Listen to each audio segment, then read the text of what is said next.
Welcome back to Plating Profit. I'm Stephen Bonin, founder of Chef Plus Strategic Bookkeeping and Financial Advisory for F&B operations. If you're running a restaurant, a cafe, a catering operation, a bakery, or anything in between, and you're tired of working hard and wondering where that money went, you're in the right place. This is episode 2, the 30-30-30 lie. Let's jump in. Somewhere along the way, somebody decided that every food and beverage business should run the same numbers. 30% food cost, 30% labor cost, 30% operating expenses, and then having 10% profit left over. You've heard it, and it gets taught in culinary schools and repeated by accountants and passed around like gospel at industry events by people who really should know better. And for a lot of operators, and maybe you're one of them, it becomes the measuring stick you hold your entire business against. So month after month, year after year, you're wondering why you can never quite hit your targets and wondering what you're doing wrong. And I want to tell you something right now at the top of this episode. The problem isn't your business. The problem is the ruler you're using to measure your business. So to be fair, and I want to be fair here, the 30-30-30 model isn't completely made up. It's a back-of-the-napkin average built from decades of restaurant data that it's mostly full-service, sit-down restaurants, and in that specific context, those ratios are not terrible. But at some point, someone decided to apply it to everyone. So every model, every concept, every F&B operation, regardless of what it actually does or how it actually makes money. A cheese shop, a bakery, a food truck, a catering operation, they're all held to the same standard, and that's where it falls apart. Because a cheese shop and a bakery are fundamentally different businesses. They make money differently and they use labor differently. Their cost structures are nothing alike, and yet they're supposed to hit 30% food cost and 30% labor. One of them is going to fail trying to do that. So before I show you why different models need different targets, I need you to understand one concept, and it's the concept that changes everything once you finally see it, and that's prime cost. Your prime cost is your cost of goods plus your cost of labor. That's food and people. Those are the two categories you can actually move day to day, because your rent is your rent, your insurance is your insurance, and you're not renegotiating those every month. But prime costs, that's where you operate. That's where every decision you make actually lives. And here's the insight I want you to take away from this episode, is that most profitable F&B businesses run around the 60% prime cost. Not 30% food and 30% labor, 60% combined. But, and this is the part that gets missed in this rule of thumb, how that 60% splits between food and labor depends entirely on your business model. It's the same total, but completely different distribution. And both can land at 10% profit or better.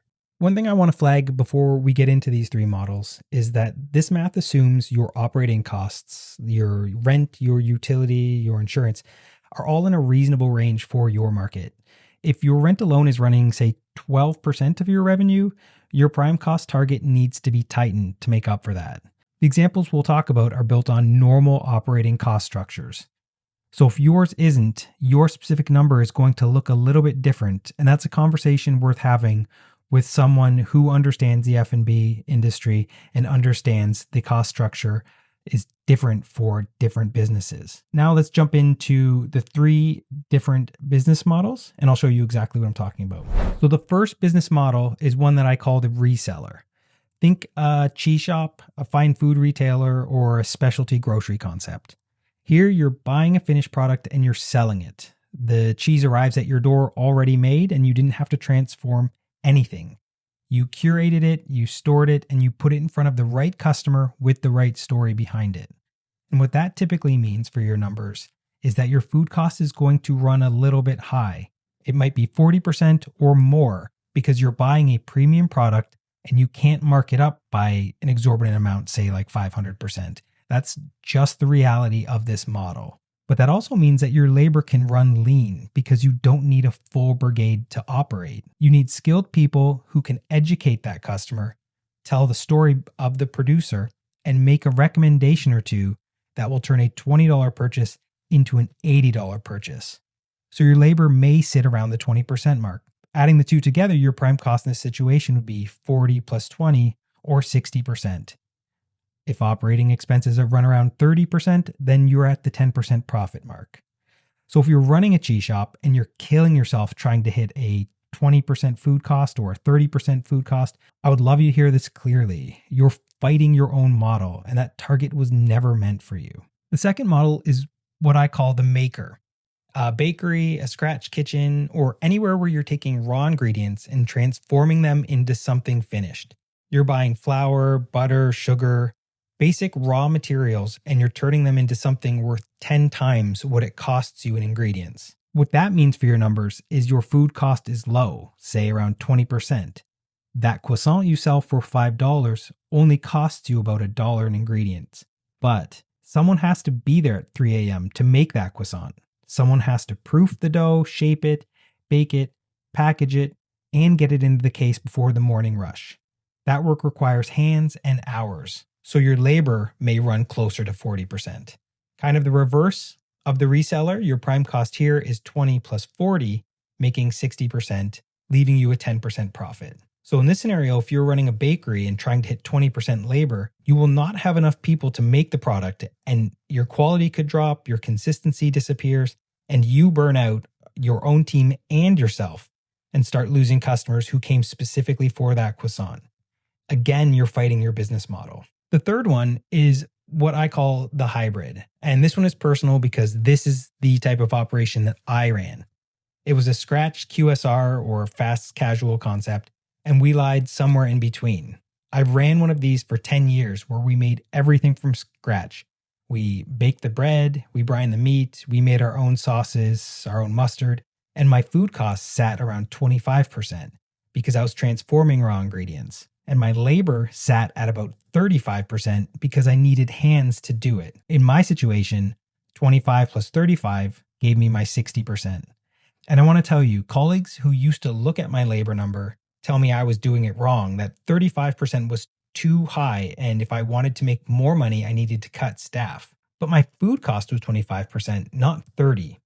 That 5-point difference on $1 million in revenue is $50,000. And those just weren't wasted labor hours. Those were the hands that were used to make the product and justify the price. And actually, here's what happened when volume grew. Your fixed operating costs get absorbed across more revenue. So that 30% operating line can drop to 25% because as revenue increases, your rent doesn't increase equally with it. Your rent stays the same, meaning your profit can go from 10% to 15%. Using the same model and increasing the volume, the math works so much better in your favor. So let me say this plainly. The 30-30-30 rule fails because it treats a single ratio as universal, when the only universal is actually the total. The question was never, is my food cost 30%? The question should be, what kind of business am I? What does my prime cost split need to look like for this specific model to work? Your path to profit is the specific prime cost split that fits your model. Revenue minus food and labor in the right proportions for how your business actually makes money. That's a straight line from busy to profitable. Once you find that split, you own it. You stop measuring your operation against a standard that was built for somebody else's restaurant. And once you know that number, the decisions get a lot clearer because instead of chasing a ratio that was never meant for your operation, you're working towards a target that actually fits the business that you built. So those are the 3 business models with 3 different paths towards profitability. In the next episode, I want to go over what I'm calling the assumption tax. And once you see it, you'll never price on gut feel again. If this episode landed and you've been measuring your business against the wrong ruler and you want to find out what the right one looks like for your specific model, go to thechefplus.com and take the free profit diagnosis. It's 20 questions, 3 minutes, and you'll leave knowing exactly where your margins are going. My name's Stephen Bonin. I'm the founder of Chef Plus, and I appreciate your time today. Have a great one.